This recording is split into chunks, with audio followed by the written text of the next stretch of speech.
Benji Cole, son of Al Cole from CBS Radio and host of People of Distinction, the talk that gives an in-depth view of some of the most dynamic, intelligent, and successful people on the planet. Run to our website, peopleofdistinction.org for more info, or you can always email me directly at benji@alcoleenterprises.com. And on the line with us today, we have Linda Salerno Forand. And we're going to be discussing her amazing book, You Have Time to Die and Go Broke. That's available for purchase through Amazon, BarnesandNoble.com, Walmart, pretty much wherever books are sold.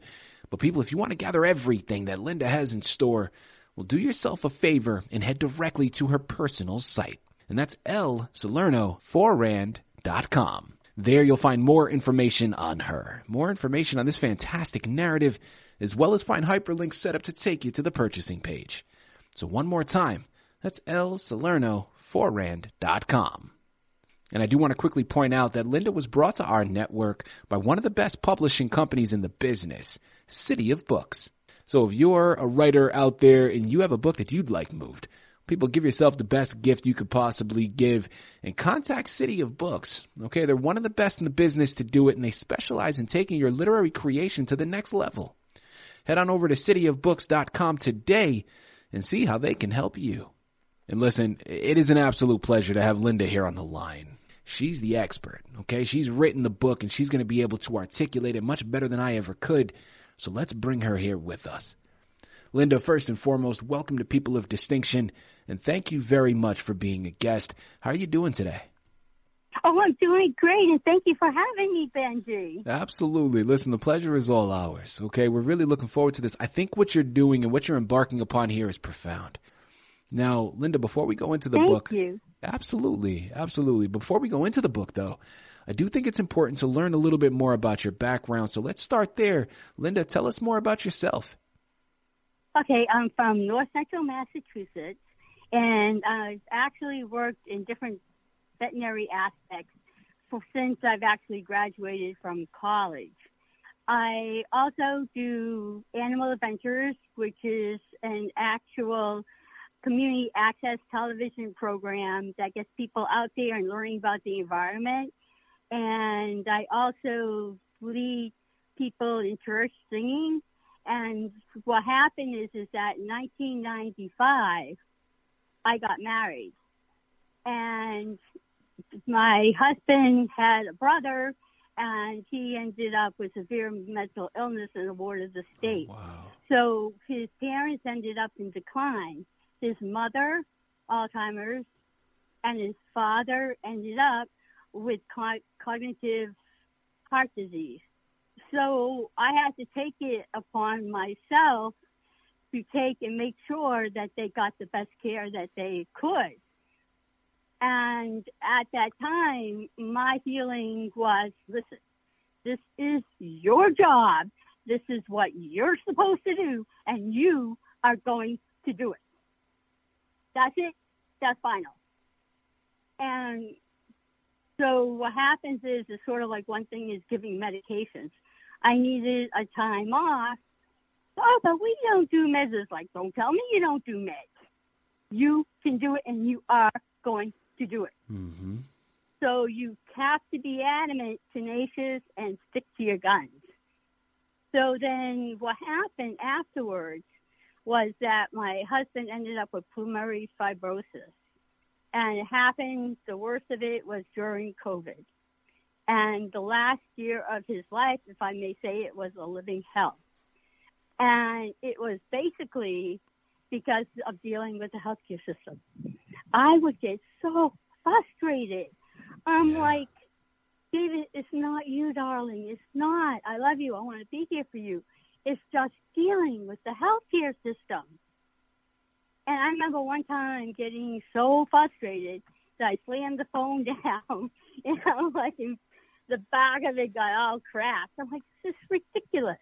Mm-hmm. If I call a healthcare line, if I call a mental health care line, I don't want to, for me, I'm calling at 1 o'clock in the morning. I'm not calling at 1 o'clock in the morning just because of, I like to chit-chat. This is serious. Oh, I'm sorry. We don't have anybody here for the next 30 minutes. Are you serious? "So we'll call you back in the next 30 minutes." So in the meantime, I'm trying to keep David calm. Call back in the 30 minutes. Can I speak to David? I want to go to the hospital. I want to go to the hospital. And it's like, okay, this is what I need her for, to calm him down, because he just 5 times a day he'll say, I need to go to the hospital. Because along with the pulmonary fibrosis, he actually suffered from anxiety, the family history of it. So he would get so anxious because of the way he feels. So, by the 5th time I'm trying to calm him down, that's it. That's it. So she's like, he has to go to the hospital. He has to go to the hospital. I'm like, I just slammed the phone down. I'm like, screw it. I'll do it myself, Mm-hmm. So then what happened was I ended up calming him down myself. So I'm like, that was useless. And that kind of like was one of the incentives for me to write the book, because I don't really want somebody else to have to go through that. Absolutely. I really don't. So by writing the book, this was empower somebody how to deal with that. And to make sure that they know, what to do, and that they're not alone in the frustration. They're not alone in the hardship with dealing with the mental health system, or as well as the regular health care system. They're not alone. And that's why this book is so good, because part of it has to do with the stories of what other people have gone through and how that they've dealt with it. I mean, you deserve better. And the healthcare workers, they should be able to do their work for the reason why they got into the system to begin with. They have expectations, too, of how they can deliver the care. They want to go and they want to deliver the care that they feel that the patient should get in a timely manner. And it's frustrating for them as well. Mm-hmm. So in the book, I mentioned, sort of like how it can help the healthcare worker as well as the patient, and sort of like taking and making less of that disconnect. When it comes to tips that you can offer, and people listen, okay, I said it before, I'm going to say it again. Just to reiterate, Amazon, Barnes & Noble, Walmart, SalernoForand.com are the places you have to go. You got to purchase your copies. Okay, there's no getting around it if you want to gather all of the helpful information found within those covers. But since we have you here on the line, Linda, for anybody that finds themselves going through a tough situation right now, where they're either experiencing some medical issues or illnesses themselves, or someone in their family is, and they are just bombarded with dealing with that illness, but also experiencing the pressure and anxiety of dealing with those bills. Where does one begin? Okay, so as far as the bills are concerned, you have a right to go and you can take and say no, sort of like, I don't believe this bill is correct. What my Uncle Danny did, and what is true, is that once you get the bill, you need to go through it to a fine-tooth comb. And then also there's financial, you can talk to the actual finance people in the hospital itself to see what you can do as far as help. As far as prescriptions, you'll see on television how they'll say, the company can help you pay. Mm-hmm. So yes, the companies will help you pay for it. And so that, for me, in the book, you can read it specifically how to go about it. But it's a godsend for me for a medicine that I have to take, and was a godsend for David for the medicine he had to take. Because there's no way you can pay for it. No way. Right. And you shouldn't have to, because that's how you're going to survive. That's how you're going to have a better quality of life. That's why you take it and you're paying for your health care insurance. So that's kind of like my tip for me, that you can go to the insurance company and say, listen, you shouldn't be charging for this. You can actually, for prescriptions, you can actually go to, and your doctor may know, as far as being able to take and go about how to be able to get help for this prescription. I know my doctor has taken and helped me on that. And David's doctor has helped him on that as far as getting the money. There's grants. Again, in my book, you can read about the grants. And the grants are fabulous. And what you do is you apply for the grant. It's wicked easy on the phone.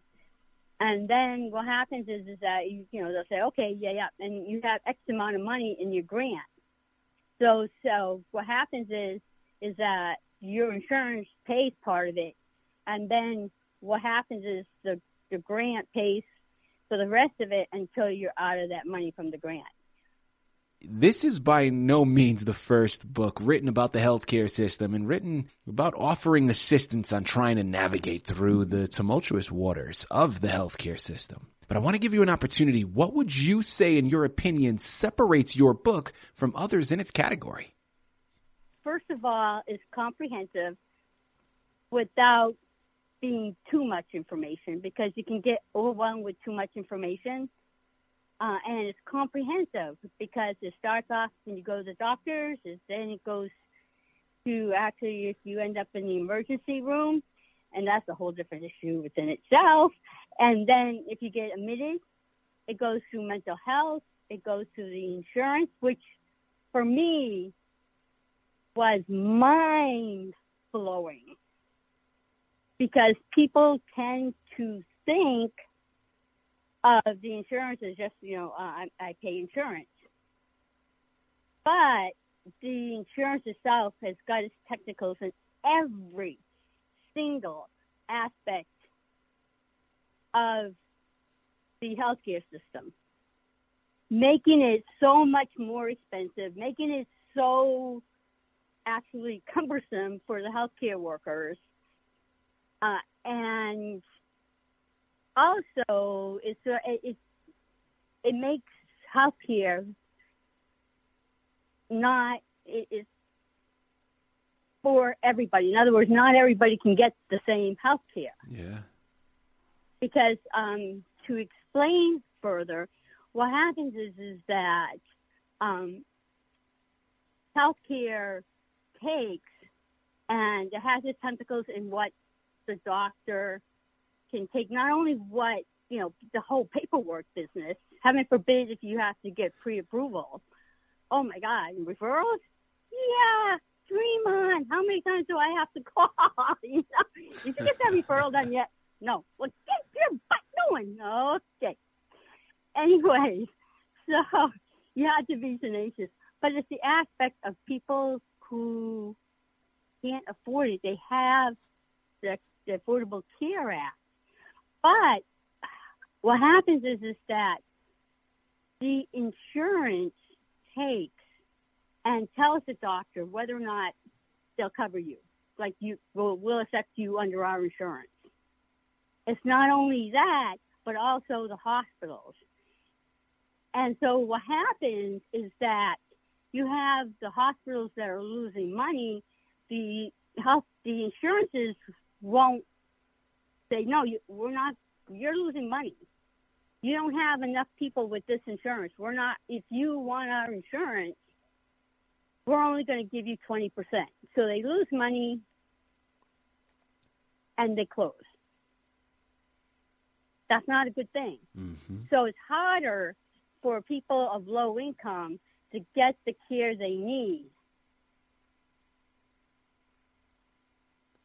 because of the insurance companies. And not just the insurance itself, like whether I can afford the insurance, but the hospitals they can go to, the doctors they can go to, which is huge.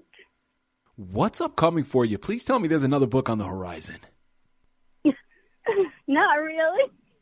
It was what I love about this book is I love the flow of the book, and also the actual. I have a chapter in it on caregiving, which there are so many people who are caregivers, and it's such what they go through. It's like I want to say, caregiver power, you go. You know, they need that. Mm-hmm. You know, it's just because you're not just dealing with somebody you care about and trying to give them the help they need, but you're trying to deal with the healthcare system to find out the information that you need to be able to get the care that they need. And that's daunting. That is daunting. So you're not, so it takes a lot out of the caregiver. And they feel that they have no choice in the matter. Bull crap, you do. Yeah. You have to have this determination to say, it's going to be set aside for a minute. I need time for myself. It's a fight. It's a big fight to say, okay, I need time for myself, but at the same time, you need to be there for that person. But I don't know any caregiver who has not ended up taking and affecting them emotionally and physically. Because it takes so much out of you. So you can't go and just say, okay, I'm going to be a mother. This person deserves all my attention. They've been there for me. I need to be there for them. But at the same time, you got to say, that's it. I've had enough. I can't take anymore. I need time out. And that time out, I give examples in the book on how to take that time out. And it really doesn't have to be really long, and it's really personal. Something that's going to uplift you, something that's going to say, okay, I can get through this. I know I can get through this. So I dwell on that in the book, and I think it's so important because nowadays there's so many people who are caregiving. People, this book has so much to offer, and we've barely scratched the surface. You know where you gotta go. All right, I'm going to say it again, but I know the majority of you are already there. I know you have been moved so much by this interview. You are purchasing the book as we speak. For everyone else, I don't know, man, you're asleep. You need to wake up because this is something that is so informative and something that has so much benefit to it. I think, the book needs to be read because I think people deserve to be able to get the best health care that they can get. Yeah. And I feel very much that empowers them. And I think people are asking, what's the future of healthcare? I mean, I go and I say, I just shake my head. It's like, I don't know, I'm going to die. It's just like, and the future of healthcare is such that they have to take, and I feel very much it starts when you walk in that door. Mm-hmm. To be able to take, and when you walk in that door, feel comfortable. When you go to a receptionist, to feel comfortable with that receptionist, where you feel like you are welcomed. Yeah. I work in veterinary medicine. The main goal that I have, and I'm able to do it, is to make that person feel comfortable. Make that person feel welcome. We deserve that. Mm-hmm. Then as far as telemedicine, I think that's really good because there are people that can't get out. And so I think that's really good. And so that's cool. I think as far as insurance, I think it needs to be totally revamped. Yeah. I think there needs to be new regulations. I think that it's like access to healthcare should be more equitable. Very much so. And as far as the doctors, I think we need to teach them clinical thinking. And don't just depend on test results. You need to be able to do clinical thinking. At the same time, realize that this is a person who has feelings, who wants to be able to get better, who wants to have the quality of life that they once did. And if they don't have the quality, they won't be able to get the quality of life like they used to have it the best that they can. I think, like, when I did my interviews, it's like the compassion is gone. It really is, and that needs to be a step back to get that back. Mm-hmm. I also feel, as far as staffing is concerned, I think we have to make the system more efficient to begin with, to keep the staff that is there. Not to have to go through bull crap of different softwares for different hospitals, the bull crap of taking in all this paperwork. Make it more streamlined, more efficient. If you make the work environment a good work environment, and it can be even how, like, if I'm building a new hospital, how to have it more efficient for the nurses to get around. So if you make it the culture a lot better than what it is, make it more efficient, then you can have the doctors staying, you can have the nurses staying. Also, you can start it from, like, when they're in junior high school. Encourage the kids to go into the healthcare field. Have the colleges have enough openings to be able to take and have the staff that they need. If your colleges only has the opening for, like, 100 people, but there's, like, 1,000 people to positions that need to be filled, that's not really going to help much. Right. Listen, people, could we have selected a more perfect embodiment of a person of distinction? I think not. This book is so beneficial. I often like to close out my interviews with the spiel offering a reflection. It doesn't even seem right to do that in this instance, because Linda has articulated things in such a wonderful way. You need to head on over to Amazon, Barnes & Noble, Walmart, her personal website, salernoforand.com, and pick up your copies today. You can thank me later. Embark upon this wonderful journey, a fantastic resource to add to your shelf. But I'm going to say it, it's an even better gift for you to get for someone else to put on theirs. Spread the love, spread the education. Linda, thank you once again for being a guest on People of Distinction. The pleasure is all mine. I appreciate being on the show. And for everyone, if you want to be empowered on the healthcare system, if you want to know more knowledge about it, read my book.